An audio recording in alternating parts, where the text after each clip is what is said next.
Everyone wants better health. Everyone wants to live longer. And everyone wants to look younger and enjoy life more as they age. And now, for the first time in history, there are proven natural products that people can use to feel better, lose weight, prevent disease, and become younger and stronger even as they grow older. The result? The wellness industry has become the hottest trend in the world today.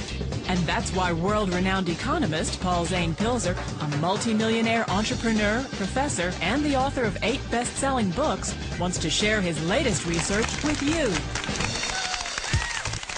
Wellness has skyrocketed from $200 billion in sales in 2002 to approximately $500 billion in 2007, and the meter is still running. By the year 2012, wellness will join the $2 trillion healthcare industry, the $1 trillion PC industry, and the $1.3 trillion food industry as the next trillion-dollar industry in our economy. And yet, the majority of opportunities in wellness still await the individual entrepreneur. New management techniques and forms of business organization, like direct selling, can allow you even better technology than if you were part of a large corporation. This trend will continue for at least another decade. In my 2002 book, The Wellness Revolution, it was the shot heard round the world for the wellness industry. This book was the first to define wellness as an industry, linking hundreds of thousands of disparate service and product suppliers with a single cause. It showed like-minded scientists, fitness providers, business people, food manufacturers, restaurant owners, wellness product distributors, doctors, and so many others focused on disease prevention and anti-aging that they were part of a worldwide revolution, not just a lone iconoclast inside their chosen profession or industry. But so much has changed in the world economy, in technology, and in new legislation favoring the individual over the organization that I needed to write 2 new books. The New Wellness Revolution and The Next Millionaires. Since 2002, wellness has grown to a $500 billion industry. Over the past 5 years, millions of people have had their first wellness experience. They lost weight, got stronger, eliminated chronic disease, and so many other things that they previously thought couldn't happen to them. With this enormous 250% growth since 2002, the market and the business opportunity for wellness has greatly expanded. The opportunity has never been better for anyone to become an entrepreneur in the wellness industry, because millionaires, and particularly new millionaires who earn their fortunes in wellness, are the fastest growing minority in the United States and the developed world today. Due to fundamental changes in the world economy, in technology, and in new legislation favoring the individual over the organization, we're beginning a period of democratization of wealth that is unprecedented in history. But we are not taking from the rich and giving to the poor.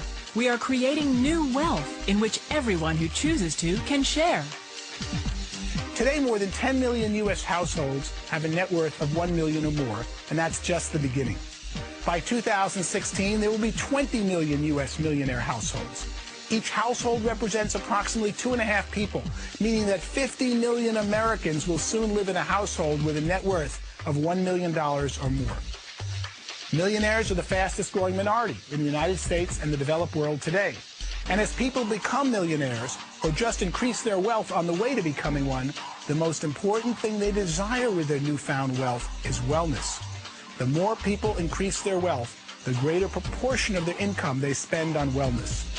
It makes perfect sense. As you start feeling better, having more energy, and living a longer life, you share with others and build wealth.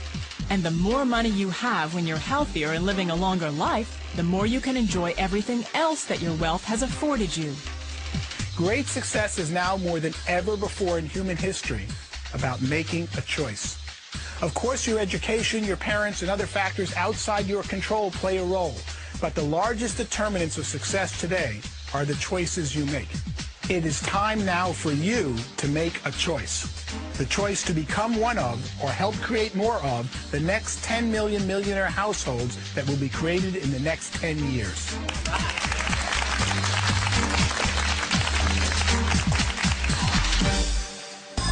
There are many paths to success you can choose.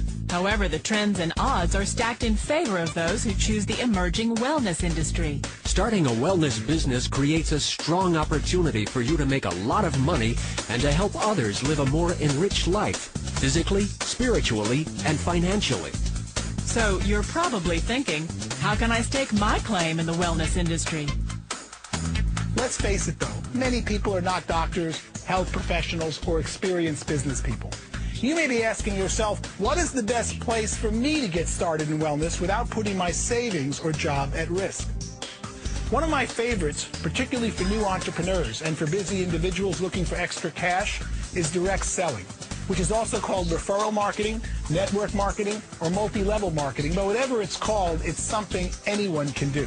Education doesn't matter, experience doesn't matter. The only thing that matters is your passion for helping others to achieve optimal health.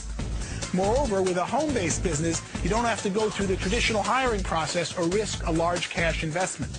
And the personal growth and training provided by most direct selling opportunities can be positive and life-changing whether or not one opts to pursue the business to create wealth or help our world enjoy optimal health.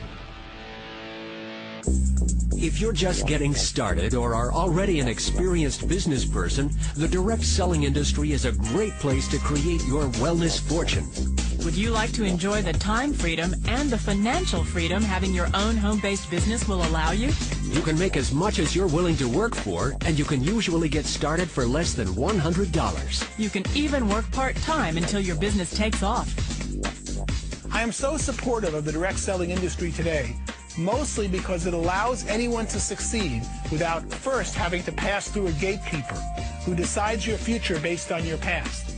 And it also allows people to make their own decision to succeed and then to get the training they need from people who only succeed when they succeed.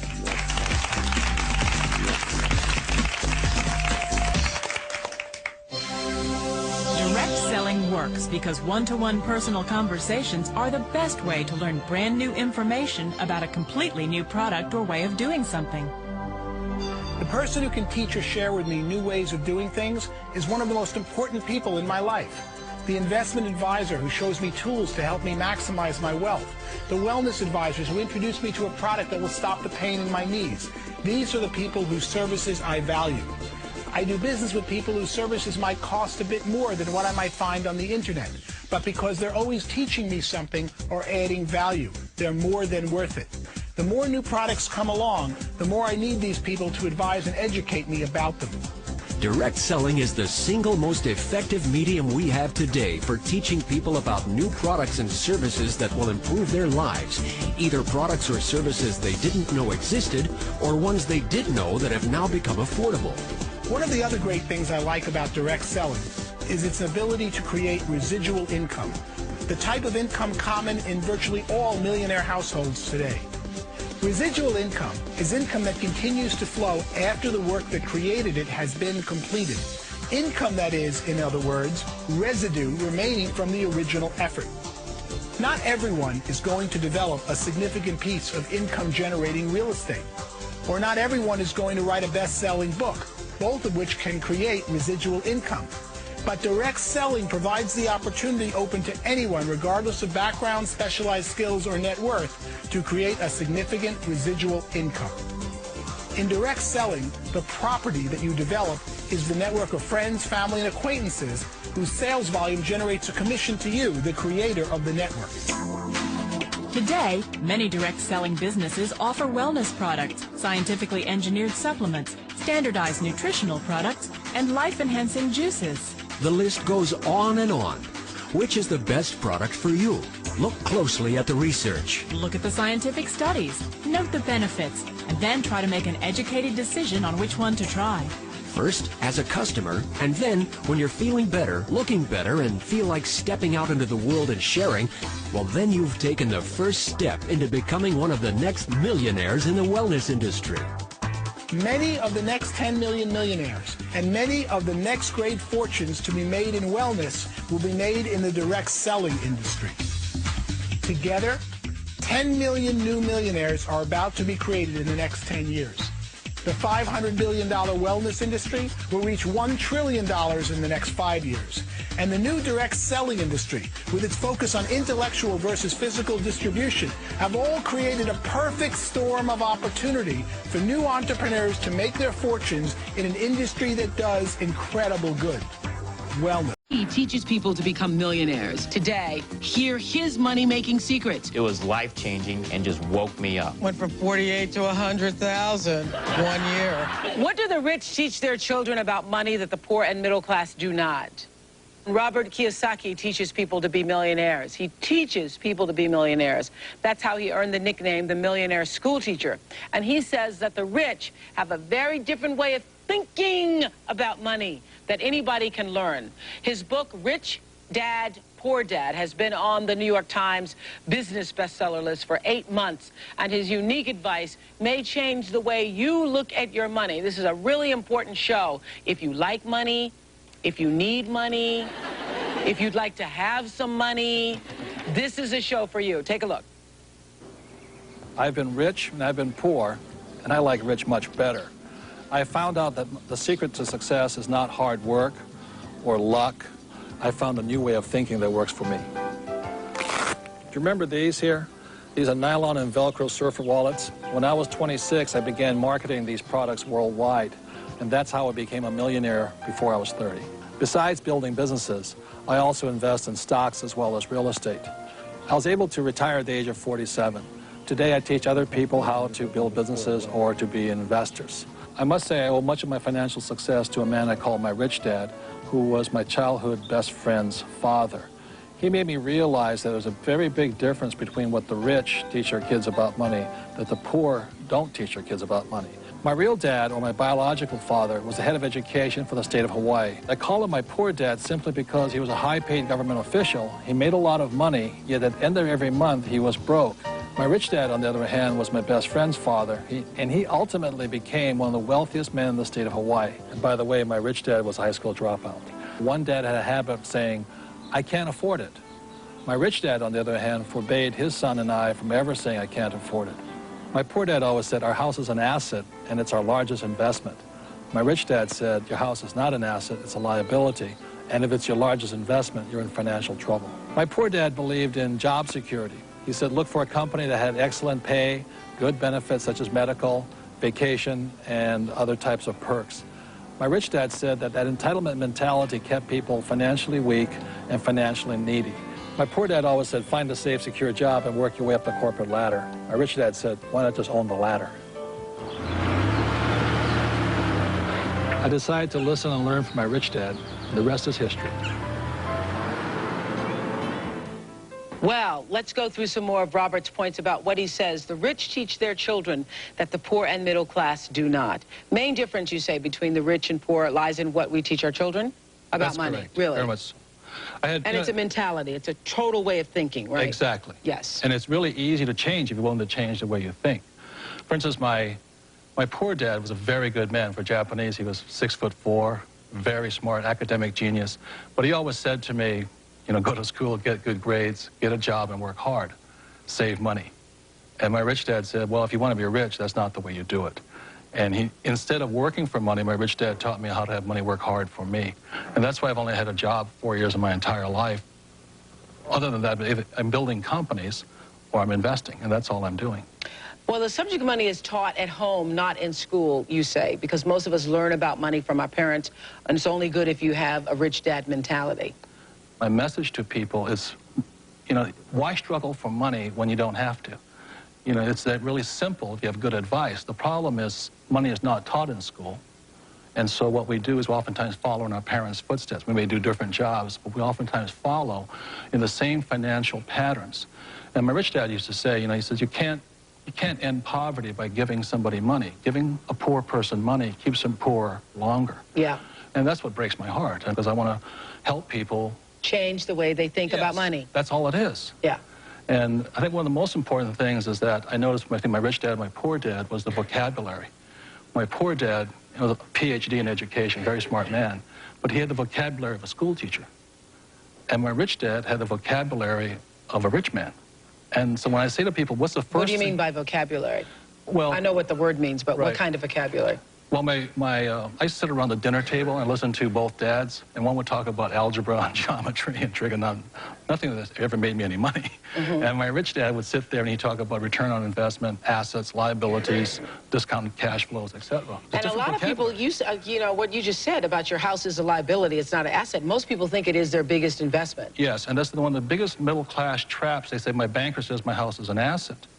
And my rich dad would say, if you can read a financial statement, you'll see, you can read that your house is actually a liability. I'm not saying don't buy a house, and I like big houses, and I like the finer things of life.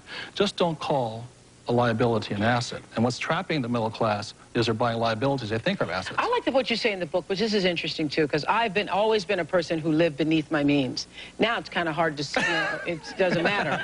But I've always been a person who, because I just was reading about how the Chevy Chevette was the worst car, one of the worst cars ever made, and I had one of those little tin cans because that was the thing that I could pay cash for and not have to, you know, pay interest and so forth. So I've always believed in living beneath the means until you could really afford to pay for stuff, mainly because I hate bills. Just hate bills. And you say one of the mistakes that middle class and poor people do is they try to look rich. So those are the first people to go buy the furs, the diamonds, the big TVs, and all the stuff, correct? Right. My rich dad called it looking good and going nowhere. Love that. Yeah. My grandmother used to call it not a pot to piss in, but anyway, that's another thing. Kind of the same thing. I'm glad you said that. You heard that too. Okay, they'll edit that somewhere. But anyway, it's the same principle. You have all this stuff. I know when I see people out and they got all the stuff and all the things and but then when they go home, what? They have bills. They have bills. And they worry and their health goes down and, you know, it's not worth it. The thing that I think most people don't realize is that there's only two kinds of money problems, basically. One's not enough money and one's too much money, and they're both problems. And you really you have to know how to handle too much money, as I'm sure you do right now. Otherwise, if you... Watching it all the time. Had a bad week last week.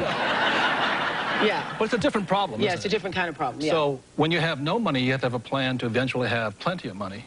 And then when you have plenty of money, you got to shift plans. Yes. And so that's why people who win the lottery all of a sudden get all this plenty of money, and they go broke again. And overwhelmed by it. Right, and they go because they've never understood how money worked. Paul Rogers says he changed from a poor dad to a rich dad and now wakes up every day with a new outlook on life. Here's what Paul's story is. Paul Rogers, a divorced father of two, was making $48,000 a year as a firefighter and living paycheck to paycheck.